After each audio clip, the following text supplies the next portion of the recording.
Good evening, everyone. Welcome to the Mount Olive Township Council meeting and workshop for January 22nd, 2019. If you would please stand for the Pledge of Allegiance and remain standing for a moment of silence for all those men and women that serve and protect us and paid the ultimate sacrifice. I pledge allegiance to the flag of the United States of America and to the republic for which it stands, one nation, under God, indivisible, with liberty and justice for all. Thank you. Michelle, would you read the Open Public Meetings Act, please? According to the Open Public Meetings Act, adequate notice of this meeting has been given to the Daily Record.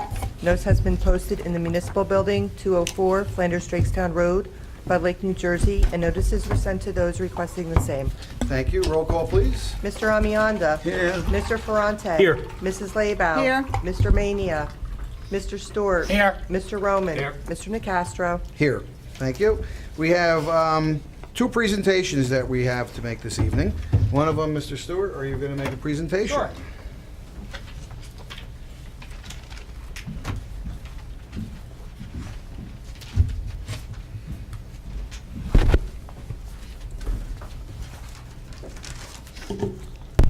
Good evening, everybody, and thanks for coming out. I have the honor of introducing and presenting it to a good friend and a great corporate citizen, Claudia Eckhart, owner and founder of Graphic Image, recognizing 40 years in business in this community. Just as a little backside, it was founded in 1978 as the Graphic Type.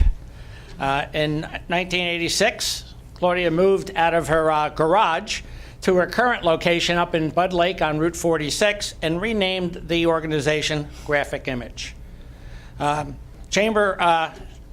She's been a chamber board member since 2010. I suckered her into being on the board back then. In 2017, she was certified as a women-owned business, and she has done an awful lot of community service. She's very shy when it comes to things like this, but she constantly mentors individuals and interns in the graphic image field. She supports the Mount Olive Area Chamber of Commerce, obviously. She's a very active member and supports things that we do with the Hackettstown Medical Center. I'm on the foundation board with that, and she is an absolute key resource for us in that. She also supports many of the local businesses, volunteers her time in a lot of different ways. I'm very proud to recognize her if she would actually come up and actually face the music.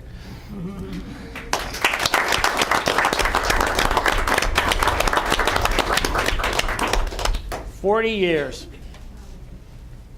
Thank you. Congratulations. Thank you. Say anything? Well, obviously, things have changed a lot since 1978 to 2019 in Mount Olive. There wasn't much out here in 1978, and I think between my office up on 46 by the car dealers and the trade zone, there was, just a handful of businesses. And I used to have to go to Morristown area, Parsippany, for most of my business, and the business community here has grown quite a bit to the point where now it definitely helps support and justify staying in business around here. So thanks to all the local business people that have supported me, and I'll still be here for at least a few more years, I hope. So We do, too. yeah. So thank you very much. Congratulations. Thank you.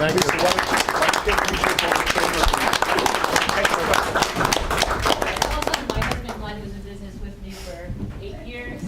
Then you ran them out. And let's get the council up there too, Mayor.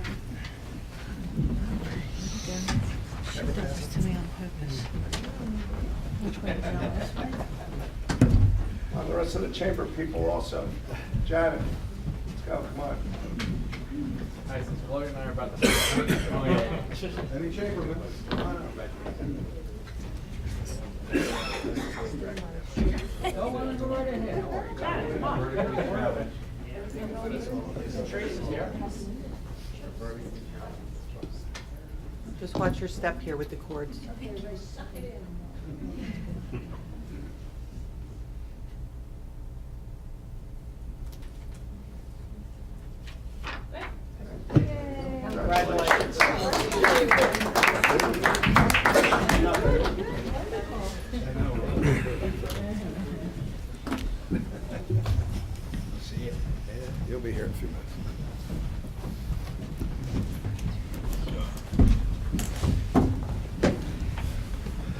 Next item on the agenda is we have a presentation from Mary Lalama from Mount Olive Life Magazine, donation to the Mount Olive Police Department. I see lieutenants here, if he would come up as well. Mary, you would go up there.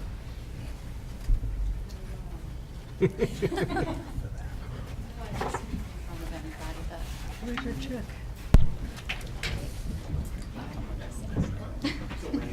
I'm going to wing this. I'm one of the co-owners of the Mount Olive magazine, Mount Olive Life, and we wanted to do something to give back to the community. So the best thing we thought of was to do something for the police department because they do so much for us.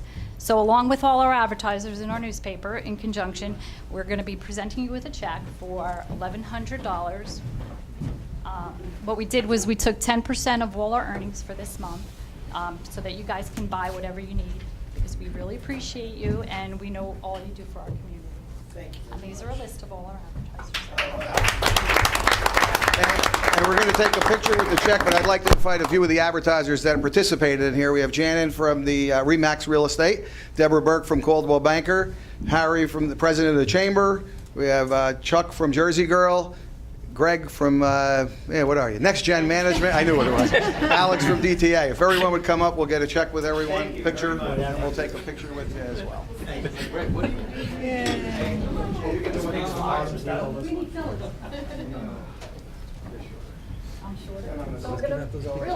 Oh, Alex wants to stand next to you. Alex wants to stand next to me. Everybody get together. Too far or too close? You tell us. Thanks, John. To me?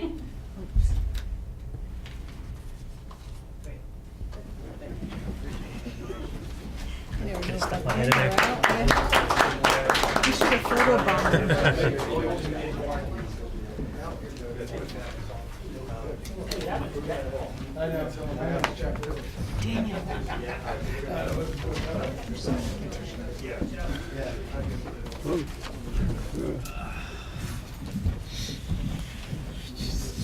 Okay, thank you, everyone.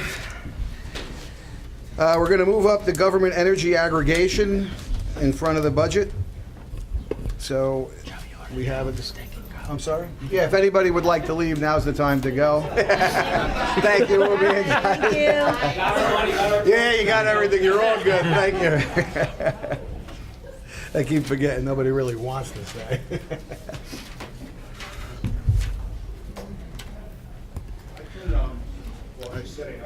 Yeah, and I'll just briefly introduce Alan. Yeah, I was going to say, go ahead. Greg actually introduced me to Alan in this program several months ago, and I met with Alan. I thought it'd be a good opportunity for him to come here and discuss the program with the entire council. Basically, it's an energy aggregation program. It allows the municipality to join a co-op whereby our residents purchase their energy from a third-party supplier.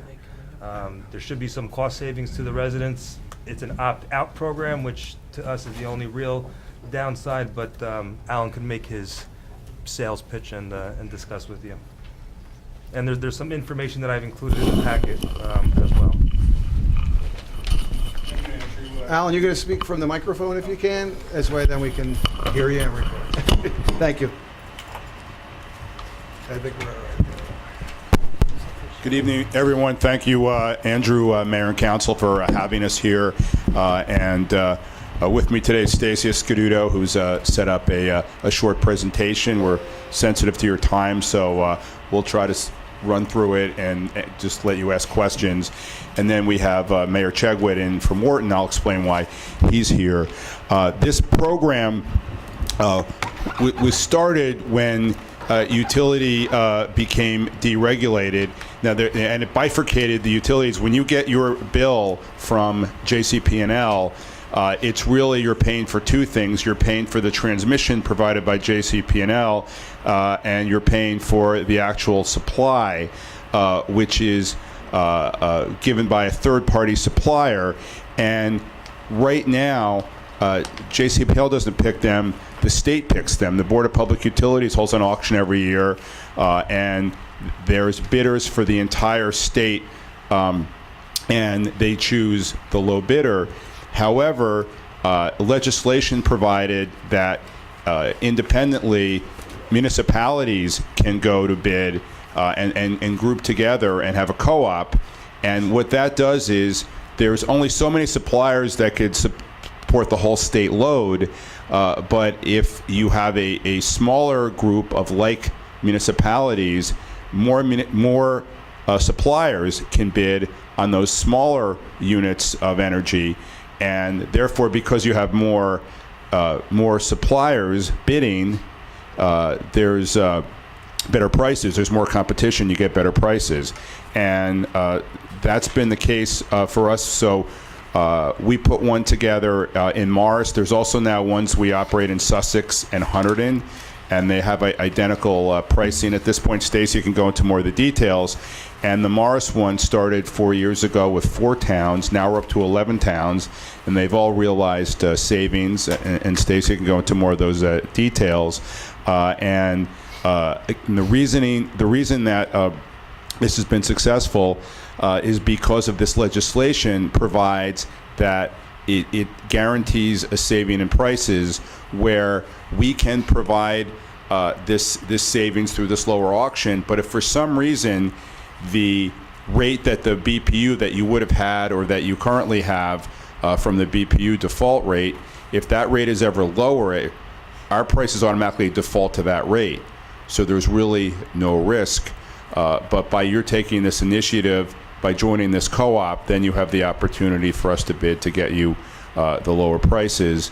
And we've had the BPU come around, and if you check with the BPU, they won't endorse anything, but they'll sanction it and say it is as we've described it. And Mayor Chegwin, I'll let come to the podium to just talk a little bit about their experience. And he's the lead town. There has to be a lead agency or town. It can be the county, it can be the municipality. In this case, it's Wharton. And now there's 10 other towns. And they've been enjoying these savings for a few years, and I'm sure there's concerns about what happens if there's a storm. Who are people going to call? If there's an outage, who are people going to call? And it's really the same. How do people feel about the opt-out versus the opt-in? And we make sure that it runs smoothly. Some people do opt out. There's an 800 number to call. Very simple. Some people do have questions, and we are very proactive about trying to handle that and work with the town to make sure we publicize things.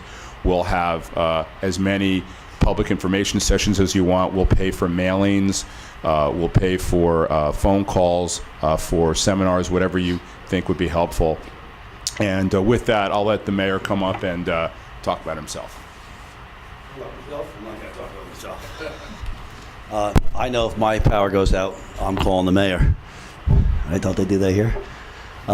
We've been involved in this for the past 4 years, and Alan told you a lot of different things. When we first started, it was funny because people were like, I'm not getting rid of JCP&L. We're like, you don't have JCP&L now, you have a third party. They didn't know who their actually party was that was supplying them with electric. It has worked very well over those years. We save about 9%. We saved over that time period. Just today, I was telling Alan, somebody came up to me, and because it lapsed for 2 months, so I had residents come up and say, hey, my bill's going up. So they actually really pay attention to what's happening with the bill. And I said, yeah, you have to wait until March for it to kick back in again. So, people really do get it. We've had people come to town also, and they said, how am I being opted in when, I don't want to be in it? And then a month later saying, how do I get into this thing? So it really has taken off very well. And like Al says. Who do the electric bills come from? JCP&L? Well, yes. I have a sample here. I don't know if Yes. you can this out, Andrew, but it's the same bill. It looks the same. But it'll show you that you put the price, the co-op price, and you'll be able to see right on the bill what the BPU price is. You get the same bill. Is lower. So it'll be right. It'll still be from JCP&L. They still provide the transmission. They're still the ones you call if you have. Right, any wires or anything like that, it's still I JCP&L. understand that the co-op is simply providing the Energy. Yeah. But the service provider is still JCP&L. Right. through the co-op. Tell me a little bit about your opt-out experience. How many people had issues The with first year we had people that wanted to opt out, and then what happened was we had many of them that opted in. We did a lot of through the organization, sending things to homes and bringing people into town hall, and they're educated. And what we do is we have a newsletter, so when the newsletter goes back out again, we explain that it's coming up again. So we give people the heads up that if they want to opt out, they can do it at that time. So that information is constantly out there, and it's also on our website, our Facebook. So it's all out there for them to see. Are you saying? By the way, they're able to opt in and opt out as many times as they want. That's right. Whenever they want, and with no cost or fees to do so. Are you saying that the average electrical user is saving somewhere in the neighborhood of 9%? Right? At the current auction. That's a yes. And that's why there was a gap of a couple of months, because the powers that be that worked with us found that to have the old contract Move up. terminate and Could you then just wait get to a the- couple of months. Your microphone, please. The powers that be in our organization, the reason there was a 2-month gap was they found when the old contract expired, we'd get better prices if we waited 2 months to start the new contracts. For those 2 months, it reverted to the BPU. They had paid the 9% more, but that enabled us to then get lower prices starting in March, as opposed to if we started in January, the savings wouldn't have been as great. Are you saying that the average homeowner probably saves somewhere between $10 and $20 a month by opting in? Is that about right? I just based that upon my own usage. Someplace between $100 and $200 a month in electrical use. So about $200 to $250 a year in savings. Based on usage. Obviously, based on. Could you state your name when you get up there again, please, just so we can... My pleasure. Hi, everybody. My name is Stacia Scaduto. I work with Concord Energy and commercial utility consultants. So we are the consultant for the program, so I want to make sure that it's clear we're not the supplier. We have nothing, no interest in any supply company. We're here to just facilitate the program. I know that you have a lot of questions, but I think it would be super helpful if I could quick run through the presentation, and I'll try to be very, brief and getting through it quick, because I think we may have already answered some of it. But there's some details I think that are important for everybody to kind of just get behind. Oh no, it's not going to. Yeah, I'll tell you when. Just this one. Actually, I can do it. I'll just move up a little bit. Okay, so as Alan was mentioning, it really starts with deregulation. And deregulation ultimately is the separation of those two components on your bill, the supply portion, which is the actual energy, and the delivery portion. Deregulation allows for you, and has been since 1999, actually, in New Jersey, we've been able to select either a gas or electric supplier. We're really just talking about electricity, though, for this particular program. So the illustration up there shows the before deregulation, which is where it came from the power plants through to the utility company to our homes. And then after deregulation, the power plants to third-party suppliers to our to the utility companies to our homes. So this really kind of, again, illustrates that separation, that we're all already on third-party supply. Jersey Central, Public Service, Atlantic City Electric, they are not generating the electricity any longer. This is new information for a lot of people, even though it's been like this for 18 years, but I didn't know it. My major concern was that the lights came on when I flipped the switch, right? So ultimately, if that's the case, a lot of people will say, well, then where is the energy coming from? And again, as previously mentioned, the Board of Public Utilities has a statewide auction once a year. It's coming up in February, and large generation companies, major companies as BP Energy, ConocoPhillips, Direct, Exelon, they are the providers for all of the utility companies' supply in the state. So this is where our electricity is coming from today. And it's important to point this out because, again, it just says BGS supply on your bill. It's really just the indicator for that you're on the state's default rate. Okay, so the state, through the Board of Public Utilities, has an auction. They pick a supplier. and then they set the rate, and everybody gets that rate unless you go to another supplier. You opt out of their program, you go to a different supplier. So what we're talking about tonight is actually almost exactly the same thing, because the energy aggregation statute parallels how the Board of Public Utility runs, okay? So ultimately, we would have a local auction, we would set the rate, pick the supplier, set the rate, and then everybody gets that rate. The only major difference is that we're replacing the state's default rate with a lower one. And that's actually part of the statute, is that we, in order to proceed and offer residents this rate reduction, well, it has to be a rate reduction. So it is a win-win for residents, makes perfect sense. And then in addition to that, there are consumer protections that are built in. That, yes, you can go home and you can look online and you can do this yourself. However, picking XYZ Energy Supply, you may have a termination fee. You may not be able to cancel that contract without a penalty. You might not be able to get back in that contract later on at the same rate. So the consumer protections that the BPU built in are just that. There's no fees, there's no penalties. You can opt out, you can opt back in, you can opt out. Come and go as you please to get the benefit of the best rate that you feel is good for you. Oops. So again, as previously mentioned, nothing really changes, okay? All of the services that JCP&L offers today remain. They're still going to attend to any outages, any major issues. They're still going to attend to. They're still doing the meter reads. They're still taking the billing. They're still taking your payment. All of that is still being done through JCP&L. Nothing at all changes. Okay? Budget billing is offered. This is another part of the statute. If you go home, go online, an individual supply contract does not have to offer you budget billing. And we understand that, especially for some seniors or anybody on fixed income, they like the budget bill program. It must be offered through this. And again, there's no fees. Keep skipping.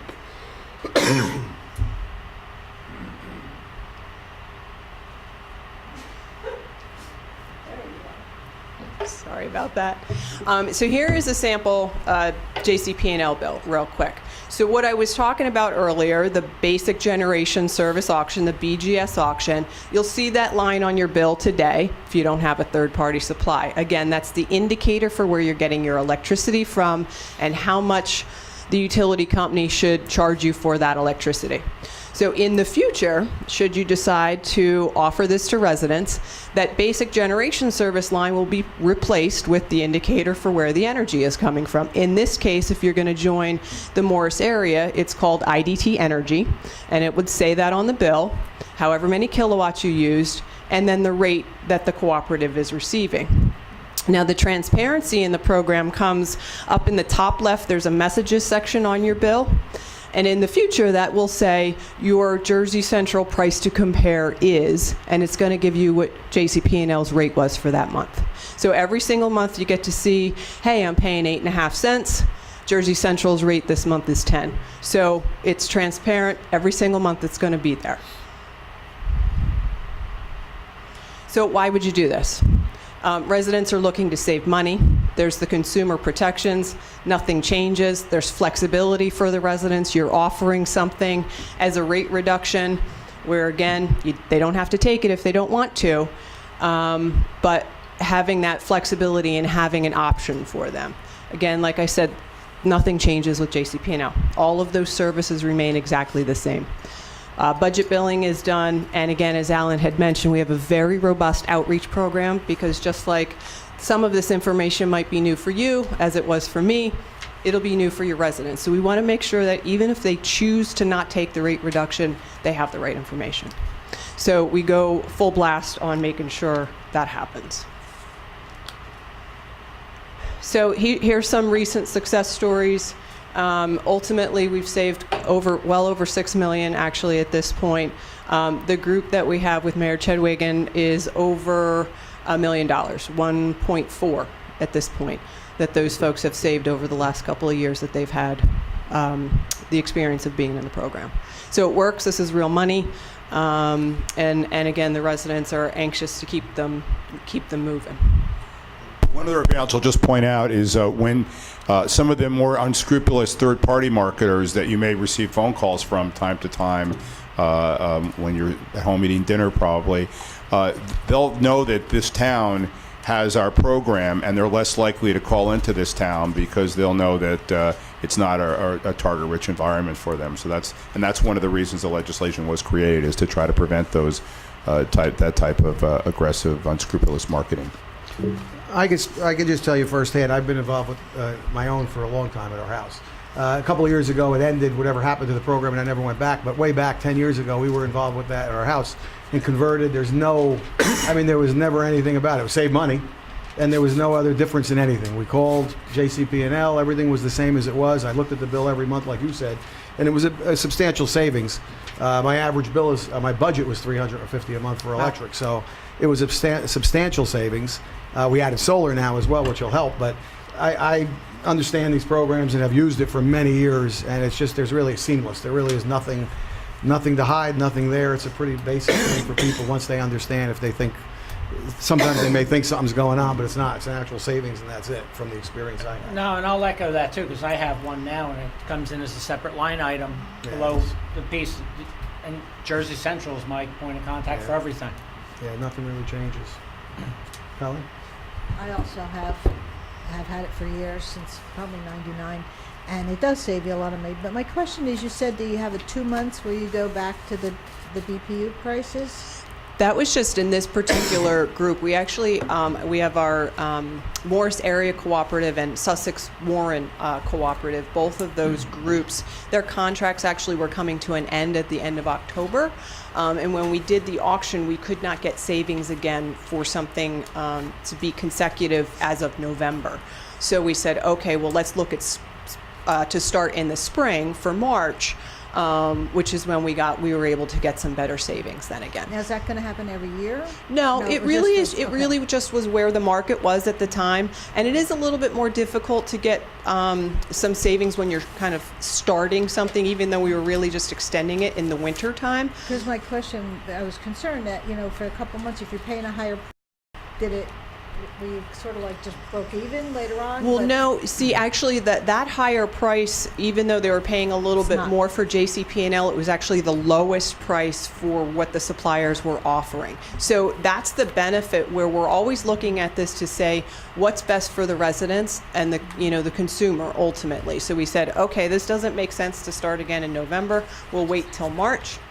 The residents are getting the best that they can at that time. So in a case like myself and maybe Greg and Joe, if we already have another company that we're getting it through, we just have to You would have to you would have to cancel that, assuming that we're going to offer you a better rate, so that this way we can sweep you in. Because I apologize, my slides were kind of skipping. I think I was too far away here, but there are, if you are already on a third-party supply, you're not automatically offered the rate reduction.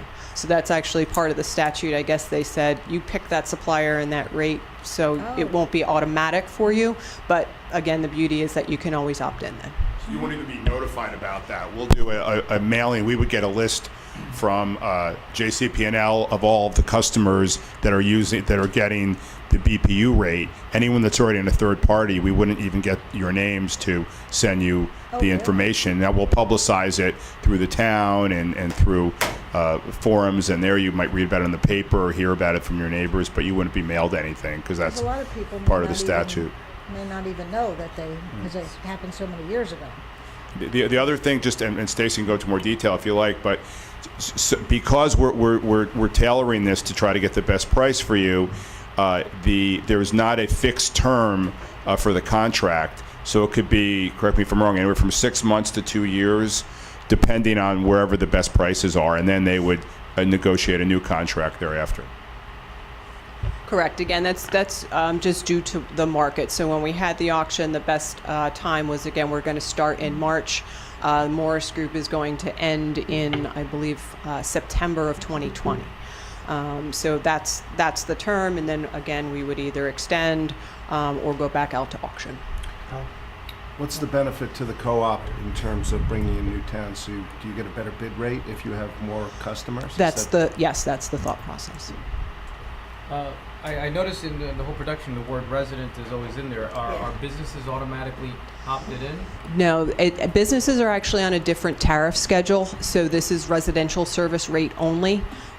So it is only for residential service. So it's, well, there is a program that we can run for businesses, but statistically 85% of businesses already have third-party suppliers. So we can look at that individually, but for this specific is just residential rates. And the 8 to 10% savings you're saying is on the supply portion of that. How much is that in dollars amount for the average homeowner? It would probably be between $10 and $20 for the average A month. a month. Thank you. Anyone else have any questions? Mine looks more than that, 'cause I had, yeah, mine was a lot. What's the, I just want to let the council know, you don't have to make a decision tonight. I believe there's definitely needs a resolution, and I believe an ordinance. Ordinance, An yes. ordinance needs to be passed to authorize this. So, you know, we need a general consensus if we want to move forward with it, right? Or- Need to put it on for further Right, discussion. That's, okay. So that'll go on the next meeting then. I guess if everyone's in favor of moving, at least general consensus to bring it up. So we'll put it on the next meeting I'm then. not opposed. Okay. You have to recognize that going forward with this program, you are going to see some community feedback from people who are going to say that they didn't agree to change providers and that government shouldn't be involved in choosing who their electric company should be. And that's why Mayor Chedwigan is here, because he dealt with it and is advising us that once they were educated in the process, most of those people who were naysayers actually wanted to participate in the program. But it's we understand that there's a potential savings to the homeowners. The homeowners don't necessarily see it that way at the outset. Mayor, just to build on that regarding what you're saying about people don't want the government to choose their supplier. Well, the government, what we're trying to present, Mayor Chedwigan said the government already is choosing it through the BPU. This brings it closer and gives your local government more control over it. I understand the concept completely, Alan. It's not necessarily me that I need to convince. It's the average homeowner who is not privy to these discussions and needs to be educated on the subject. The first thing that the knee-jerk reaction is going to be, who gave you the decision-making process over which electric company is going to be providing electric to my house? That's the problem. And I agree with you 100%. Government is already deciding who the electric provider is going to be. It is a decision that this council has to make on behalf of in what they will believe is the best interests of the residents, notwithstanding the fact that the residents will not really understand the issue unless they take a hard look at it and become educated on the issue. That's the problem. Is it a headache? Is the headache worth taking on for the residents for, $10 to $20 a month in savings? That's what the council has to decide. Colin? I think there's a lot of people who already have a third-party supplier, myself, and there's half of us here already do. So my concern is if it's less money, of course I'll switch over. But then the thing is just if we pick a company because we go out to bid, they don't have to. They don't have to opt in, and that's what I would tell them. You can pay 15 It's not a question of cents a opting month. in. If it were simply a question of opting in, it would be a no-brainer. Opt out. Problem is, it's an opt-out, and it is a hassle that this council will be undertaking because they believe it is in the best interests of all of the residents of Mount Olive should you decide to go with this program. If it were opt-in, nice and easy, here it is. You know what, we can save you $20 a month. All you need to do is contact the company, say I'm in, So and you're in. And Everybody goes in on it, and you have to take the step to opt out. Correct. Okay, so, and you can't do it the other way. No. Oh, well. And if I may offer something for your consideration, and we've done this in a couple other towns so that this way you can kind of get some feedback from your residents, is either offering the ordinance, and at that time we can come out and have some outreach meetings, either pre-ordinance or during your process, so that this way the information starts to get out there prior to either full adoption or, you know, whatever your preference might be. But some towns have taken us up on that to say, okay, well, let's see what the residents are truly thinking. Can we reach enough folks before you know, anything does become a hassle? And, you know, obviously our staff is here to take that on for you, but it's just offering what we've done. Was there what was done with the mayor? What was done in the town when you first started up? Is there letters that go out to each resident? So does every single JCP&L customer get a letter saying they're going to be in this program and you need to call to opt out? Is it explaining? Yes. So we send, it's about a 5-page or so. You know, hey, we're doing this. This is your rate. This is your term. Here's some meetings that we're having. If you'd like to come out and hear about it, here's an FAQ. Opting out is very easy. It's actually check a box on a postcard that's postage paid and pop it in the mail.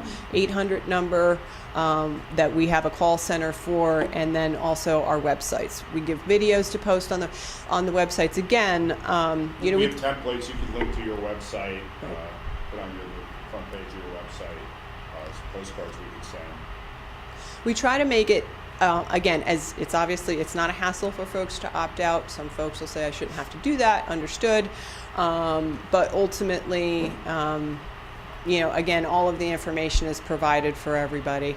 And however we can reach everybody even before they get that letter, we're open to discussion with you.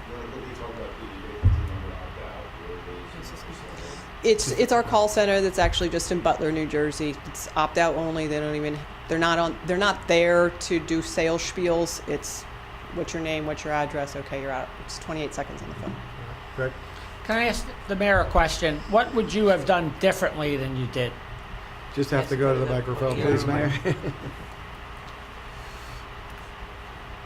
Well, at first, it was, I'd be perfectly honest, it was a little hairy at first because I did have people who came to me and said, you know, about government getting involved. I think once we explained it, I think it was fine. I don't know how we would have done it differently because they did a great job of trying to get the message out.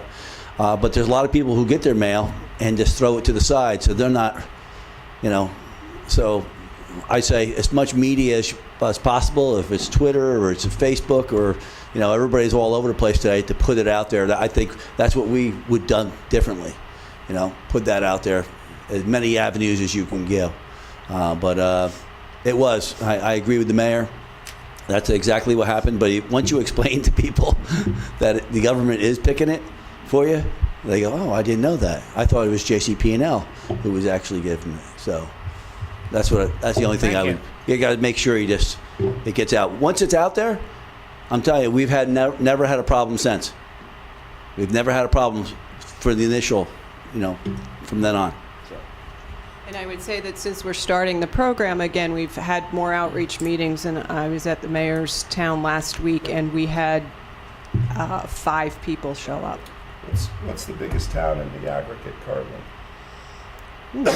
Good question.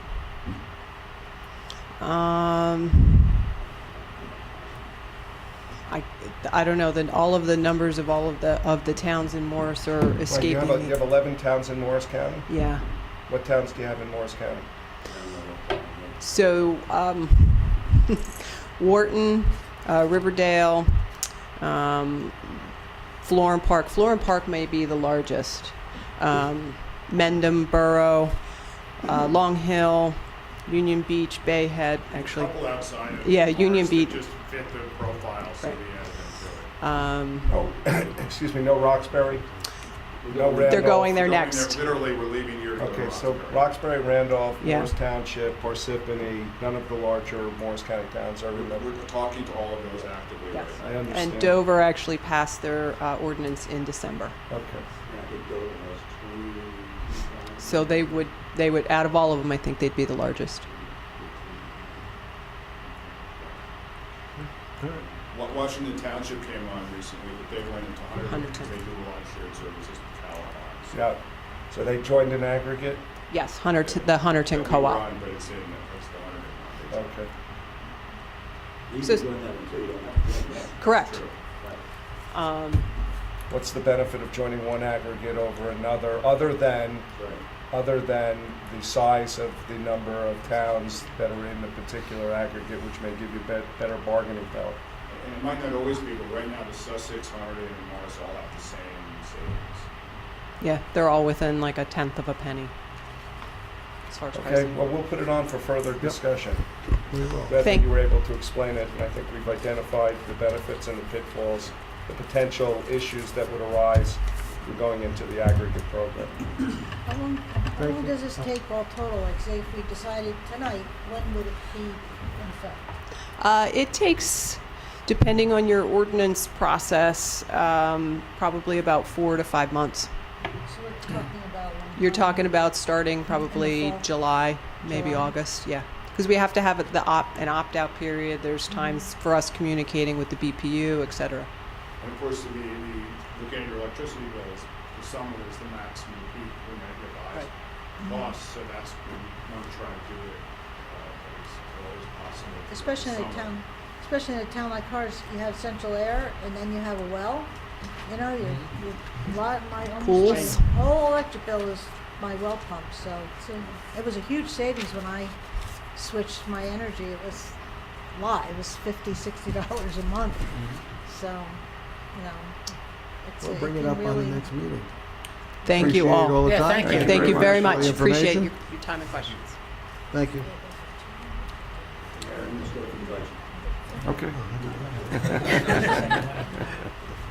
All right, More than we- welcome. It's good to see you again. Take care. You too.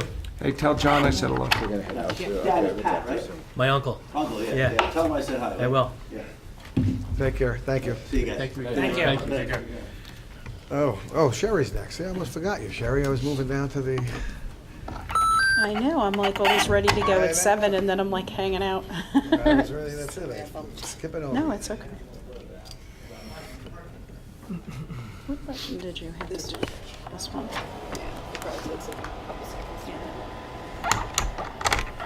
I'm gonna lower the light, Joe, a little bit, That's just so that it's easier to see. Want me to put some jazz music on? That would work. It's not exactly, you know, earth-shattering stuff here. Yeah, maybe, I think I usually do this one. There you go. Yeah, there you go. That's good.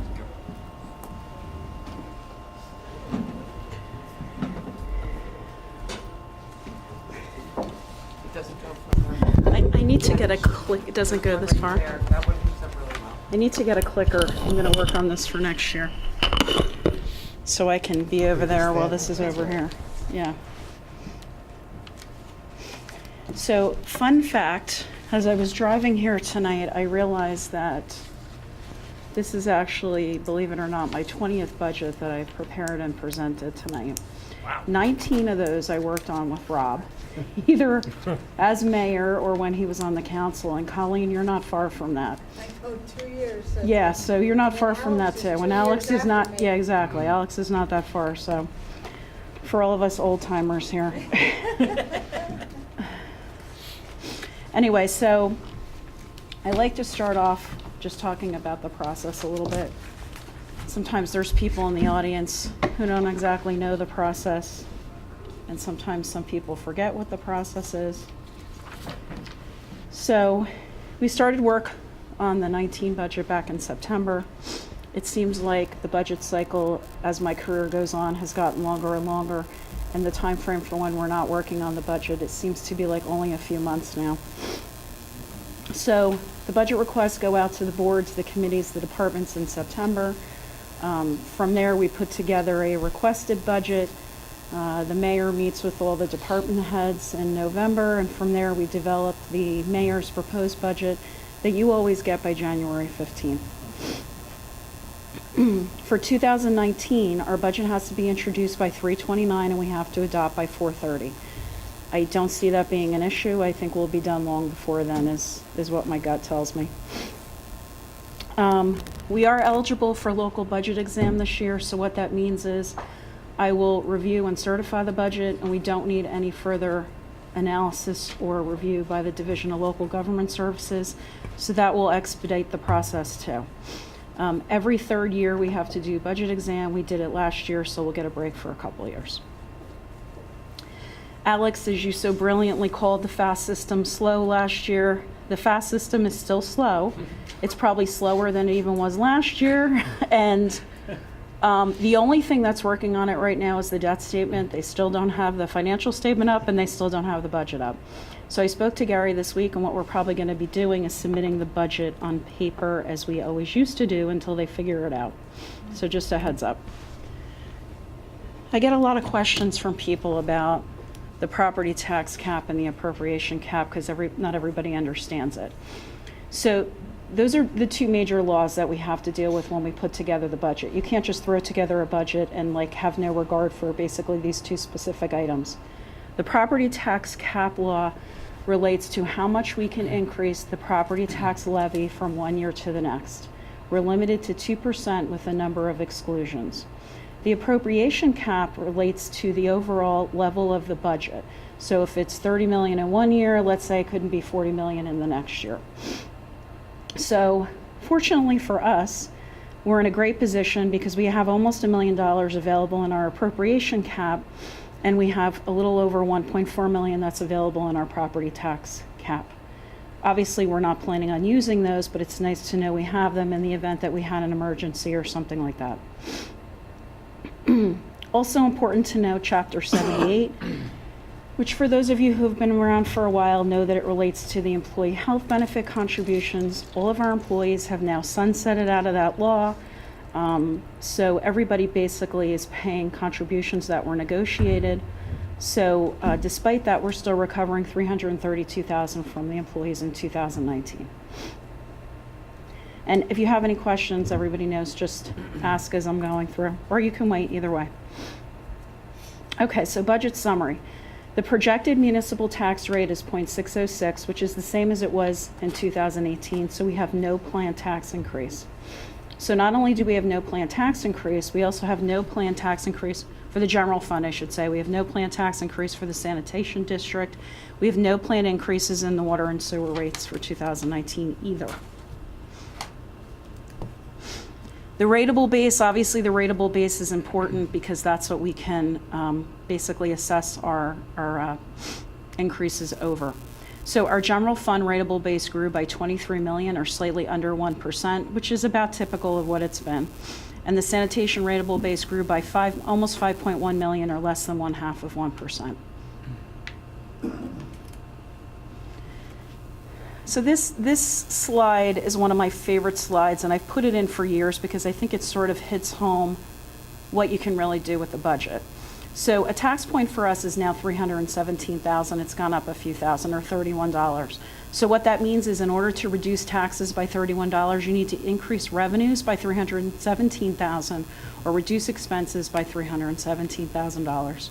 So big adjustment needed for a whopping $31. A combination of. Yes, or a combination of, Colleen, good point. So how does this compare to our previous budgets? So we haven't had a tax increase since 2012, or 8 years now at this point, which Rob mentioned in his speech at the reorganization meeting. Everybody knows I love my pie charts.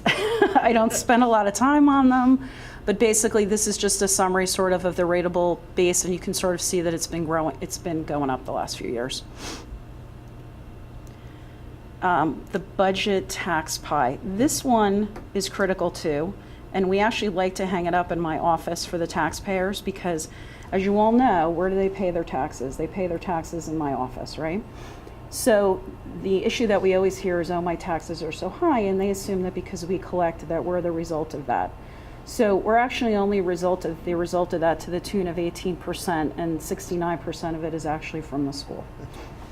And these percentages, I think you've asked me before, Alex, on this, they basically remain pretty close to that number in the last, I think I told you, like 5 years.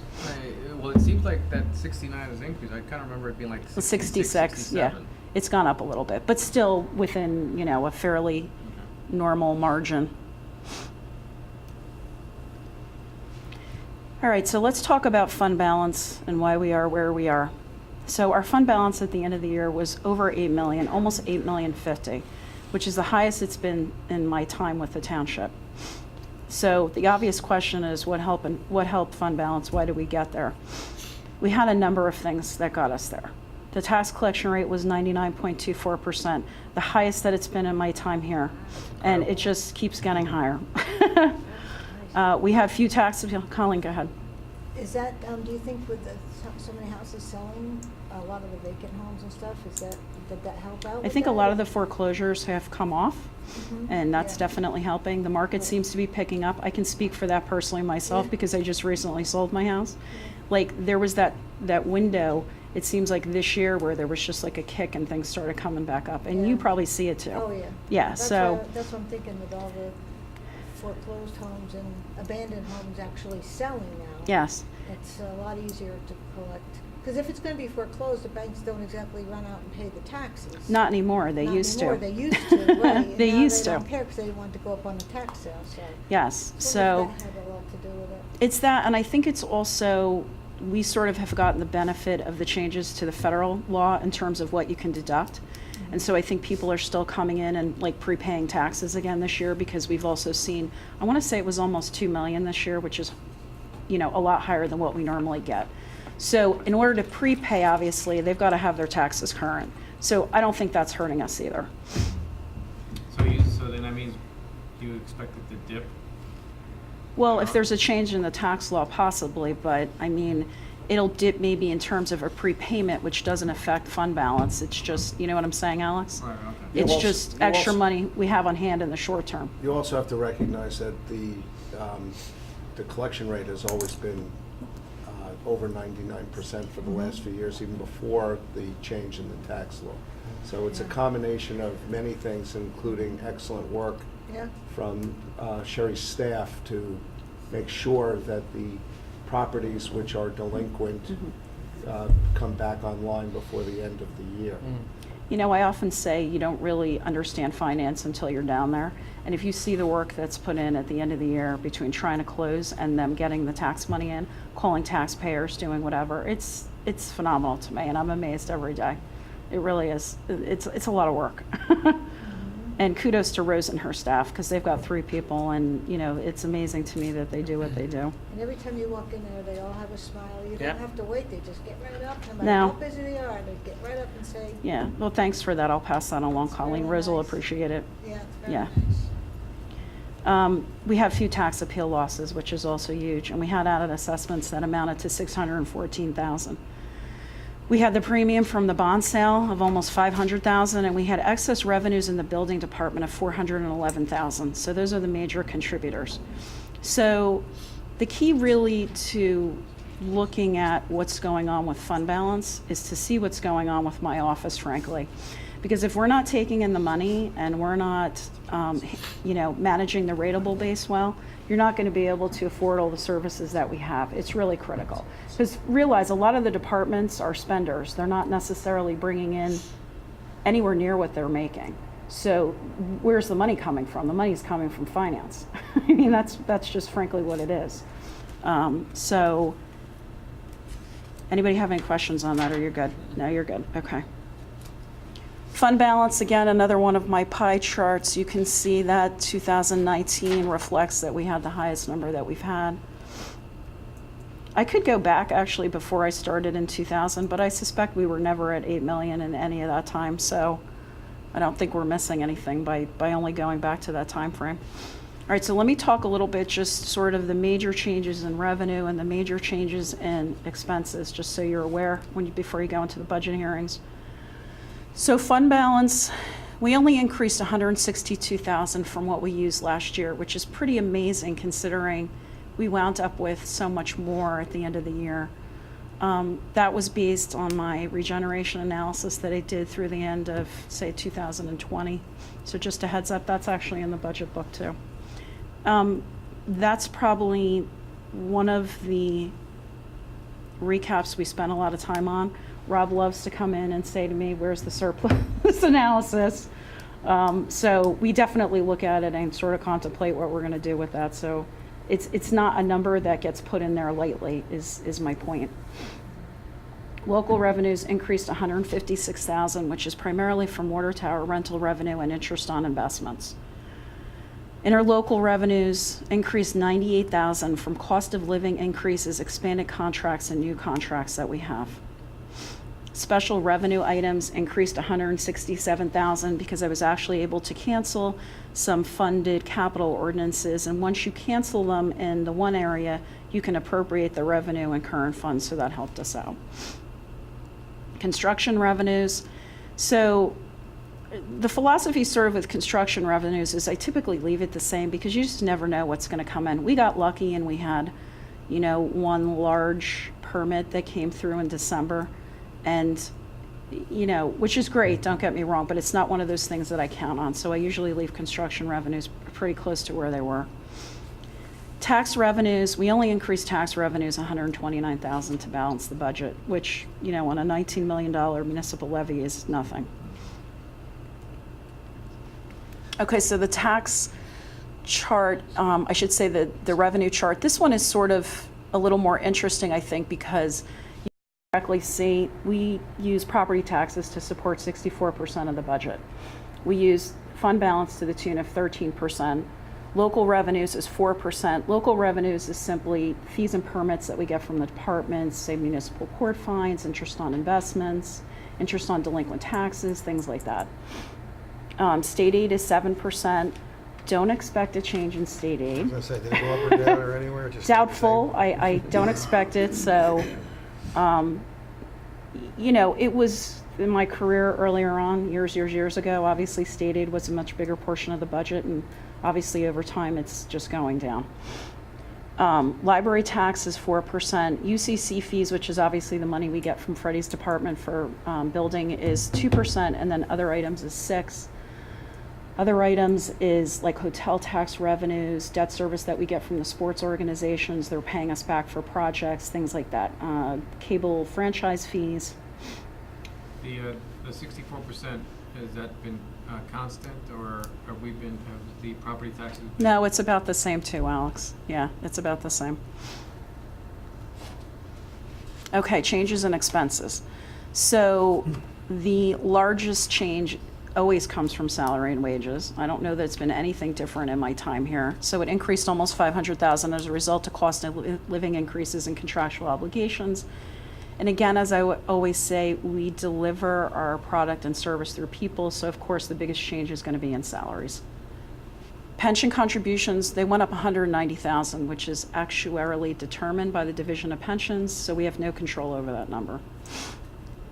Debt service, we had a minimal increase at $31,000 because I specifically timed the bond sale this year to coincide with the drop in debt service that was going to occur for next year, so that we weren't going to have that, we drop and then we go up $700,000. So that's the reason for that. Departmental OE, we had a minimal net increase of $39,000. Some of the budgets went down, some of the budgets went up, but that was the net. Capital actually decreased only slightly, which is based upon the recommended capital plan that's in the budget, section 26. You can go through it. Part of that was also attributable to the fact that we funded the turf field. We were able to do that at the end of 2018. It didn't have to fund it in 19. Insurance, we got a complete break in insurance for 2019. The insurance budget actually decreased $265,000, which is attributable to the state of New Jersey making adjustments in retiree plans. So for whatever reason, and I haven't really been able to get an exact explanation as to why they decided to change up the plans that they have for the retirees. But it was a windfall for us because we have a lot of retirees that we pay health benefits for, and we saw a big reduction in that. So even though we had an increase in the premiums for the active employees, because we had the decrease in the retirees, we wound up with an overall decrease. The library, just so you're aware, they had a minimal increase of $1,975 because we were previously funding more than their third of a mil requirement.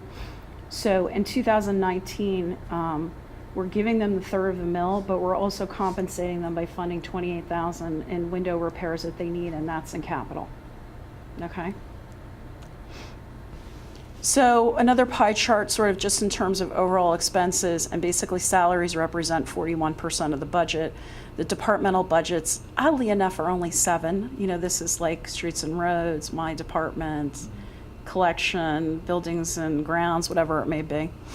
Utilities, 3%. Debt service is 15, which is realistic for us. The reserve for uncollected taxes is 7, insurance is 15, library is 4, and pension is 8. Okay, so just so that you're aware, moving into 19, we still have 42,000 on hand for tax appeals. Can't talk anymore, I've been rambling for so long. We have 116,000 in our unemployment trust, which is going to take us to probably longer after I'm here because we don't typically get a lot of claims at this point. We have 90,000 in the snow trust fund for snow removal. And we still have $4,081,000 left in fund balance, which is based upon the conservative regeneration schedule that we did. So you have your books. In the front of the book is the schedule for Saturday. I have the section indexes that relate to that. The key that you're going to want to remember is capital is 26, because you know we go between operating and capital. And I think that's it. So if you have any questions between now and then, shoot me an email or call me and let me know. And my thanks to Rob for yet again making my job easy. And always thank you for such a good job. You always do. Thanks, John. Yeah, and the whole team back there. Thank you. Well done. Yep. Thank you. And I'm sure we'll discuss more on Saturday. Yep. Thank you very much. You're welcome. All right, we have 28 resolutions. Anyone have any questions or things on the resolutions? Get you back in place now. Nope, I have none. Nothing. Okay, we have two, what do we have? One ordinance for first reading, 2 ordinances for first reading and 1 for second. Does anyone have any questions on those? Seeing none, does anyone have any old business? Does anyone have any new business? Seeing none, does anyone from the public wish to be heard at this time? Seeing none, close to the public. Do we have a motion to adjourn? So moved. All in favor? Aye. Any opposed? None. I open up the Mount Olive Township Council meeting for January 22nd, 2019. Michelle, would you read the Open Public Meetings Act, please? According to the Open Public Meetings Act, according to the Open Public Meetings Act, adequate notice of this meeting has been given to the Daily Record. Notice has been posted in the Municipal Building, 204 Flinders Drakestown Road, Bud Lake, New Jersey, and notices were sent to those requesting the same. Thank you. Roll call, please. Mr. Amianda. Here. Mr. Ferrante. Here. Mrs. Laybow. Here. Mr. Mania. Mr. Stewart. Here. Mr. Roman. Here. Mr. Nacastro. Here. Mr. Amianda, would you approve the closed session minutes from the December 18th meeting? The other minutes will follow at the next meeting. Yes, Mr. President. I make a motion for approval of minutes of previous meetings, December 18, 2018, closed session. Second. Any discussion? Anyone from the public? Closed to the public. Roll call, please. Mr. Amianda. Here, yes. Mr. Ferrante. Yes. Mrs. Laybow. Yes. Mr. Stewart. Yes. Mr. Roman. Yes. Mr. Nacastro. Yes. We have, let me make sure. We got 18 pieces of correspondence. Does anyone have anything? No. Thank you. Does anyone have anything on the correspondence? No. Seeing none, we have 2 ordinances for we have no public here. What? Yeah, the second reading. Second reading, right? 2 ordinances for One. second. One ordinance. One for public hearing. 1 for 2 second reading, first 2 for first reading, that's right. I open the hearing to the public on ordinance number 1-2019, an ordinance of the Township of Mount Olive, amending ordinance number 34-18, which established salaries for mayor, council, department head, supervisory personnel, employees, and township clerk's office. Mr. Ferrante. Chair, I move for adoption and final passage ordinance number 1-2019. Second. Anyone from the public wish to be heard? Seeing none, close to the public. Anyone from council? Roll call, please. Mr. Amianda. Yes. Mr. Ferrante. Yes. Mrs. Laybow. Yes. Mr. Stewart. Yes. Mr. Roman. Yes. Mr. Nacastro. Yes, ordinance number 1-2019 is passed on second reading, and I hereby direct the clerk to forward a copy of the same to the mayor and publish the notice of adoption as required by law. Next item on the agenda for first reading is ordinance number 2-2019, with a second reading on February 5th, 2019. An ordinance amending sections 3B, 3C, 3A, and 6B of Bond Ordinance Number 4-2016 of the Township of Mount Olive in the County of Morris, New Jersey, finally adopted March 8th, 2016, in order to amend the description of useful lives of projects and the average useful life. Mrs. Laybow. Thank you, Mr. President. I move that ordinance number 2-2019 be introduced by title and passed on first reading, and that a meeting be held on February 5th, 2019 at 7 p.m. at the Municipal Building, 204 Flanders Drakestown Road, Bud Lake, New Jersey, for a public hearing, consideration of second reading, and passage of said ordinance, and that the clerk be directed to publish, post, and make available said ordinance in accordance with the requirements of the law. Second. Anyone from the public wish to be heard? Seeing none, close to the public. Anyone from council? Roll call, please. Mr. Amianda? Yes. Mr. Ferrante? Yes. Mrs. Laybow? Yes. Mr. Stewart? Yes. Mr. Roman? Yes. Mr. Nacastro? Yes. Next item on the agenda for first reading is ordinance number 3-2019, an ordinance amending section 3 of the bond ordinance number 10-2015 of the Township of Mount Olive, the County of Morris, New Jersey, finally adopted March 17, 2015, in order to amend the description of the project. Mr. Stewart. Thank you, Mr. President. I move that ordinance 3-2019 be introduced by title and passed on first reading, and that the meeting will be held on February 5th at 7 p.m. at the Municipal Building, 204 Flanders Drakestown Road, Bud Lake, New Jersey, for a public hearing, consideration of second reading, and passage of said ordinance, and that the clerk be directed to publish, post, and make available said ordinance in accordance with the requirements of the law. Second. Anyone from the public wish to be heard? Seeing none, close to the public. Anyone from council? Roll call, please. Mr. Amianda? Yes. Mr. Ferrante? Yes. Mrs. Laybow? Yes. Mr. Stewart? Yes. Mr. Roman? Yes. Mr. Nacastro? Yes. We have 28 resolutions. Anyone wish to move any to non-consent? No.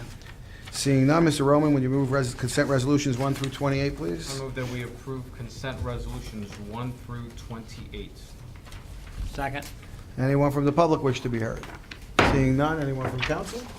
Roll call, please. Mr. Amianda? Yes. Mr. Ferrante? Yes. Mrs. Laybow? Yes. Mr. Stewart? Yes. Mr. Roman? Yes. Mr. Nacastro? Yes. Let's see, we have the bill list. Mr. Ferrante, would you move the bill list, please? Sure, I move the bill list. Second. Does anyone from the public wish to be heard? Seeing none, close to the public. Anyone from council? Seeing none, roll call, please. Mr. Amianda? Yes. Mr. Ferrante? Yes. Mrs. Laybow? Yes. Mr. Stewart? Yes. Mr. Roman? Yes. Mr. Nacastro? Yes. Administrative reports. Thursday, I will be visiting the Mount Olive High School. MOMAC is donating funds for the driver education program. Go-karts and special glasses have been purchased to show what it would be like if you were drinking and driving. Prevention is key. Saturday, January 26, 2019, Flanders Fire Department has a comedy show. Doors open at 6:30 p.m. Tickets are still available. I will be there and taking a table of 10 people with me. And last but not least, with great pleasure to announce that Das Creamery will be reopening February 2nd, 2019. My granddaughter will be happy. Thank you. That's it on the administration? Thank you. Old business. Any old business? Any new business? Any legal matters? Boring questions done. No legal matters. There we go. Council reports. Mr. Amianda, anything from the Board of Ed or seniors? No board of education report, and no senior citizens report. Thank you very much. Mr. Ferrante, anything environmental, lake, or library? For the lake, next council meeting, February 5th, aquatic analysts will be here to discuss their proposal for 2019. And the director's report for the library, just a couple of notes to highlight. They have a new career room, and they'll be having an open house on that on April 26th. They're going to be launching a new website at the end of the month. As part of the main network, which is 38 libraries in Morris County, they'll now be offering digital comic books. And they will also be issuing new library cards with the new logo. That's it. Thank you very much. Mr. Stewart, anything on economic development or community action panel? Yeah, the Community Action Panel meets this Thursday for its formalizing plans for 2019. and the Economic Development Committee, in partnership with the Mount Olive Area Chamber, held a very successful job fair at the Holiday Inn 2 weeks ago. Over 200 walk-ins, about 250 in attendance. There was at least 8 people hired on that event, and we got great feedback from both the business community as well as the attendees. Very good. Thank you. Mrs. Laybow, anything on Open Space, Board of Ed, or Stigma? I mean, Board of Health. Yes, we met with Open Space, and they were very happy to learn we were not going to be moving the dog park. So they're very, very happy about that. Also, with the help of Andrew, he's checking out the status of the one property that was a donation. It's supposed to be a donation by the for the Morris Canal, and we're getting prices on the cleanup for that. So that was really good. Sometimes these things fall by the wayside, and Andrew's right on it. So that's greatly appreciated. There's another parcel, Andrew, that down in Indian Park that you were talking about. Do you want to mention Yeah, that? the or land, wait? it's too preliminary at this point. Yeah, thank you. It'll be in my memo. Okay, very good. Yeah, because we had some emails going back and forth, but we'll talk about it more later. And then for the stigma, it's really nice to see there's more and more people talking about the stigma-free neighborhoods, even like on a lot of TV shows you watch. All of a sudden, I'm hearing the word stigma coming up more so than I ever heard it before. So that just seems to be really good. A lot of public recognition going out there, and so I'm hoping for some really good things for that. And last but not least, we had our Board of Health meeting, and one of the things that came about at the meeting also, Greg, I'm going to talk about the, and Mayor, you know about this too, the gross alpha seems to be a concern. Mr. Stewart's neighborhood had a high reading. Town sent out a letter yesterday, you got it? Yeah, today. Today, they got it today, talking about what it means to the homeowners and so on and so forth. I recommend everybody on council, just in case people ask you about it, I find one of the best sites to look at is RADATA, radata.com. They have a whole section on what the gross alpha means and remediation and so on and so forth, so that you can have some talking points on it in case you have anybody wanting to know, what is this gross alpha?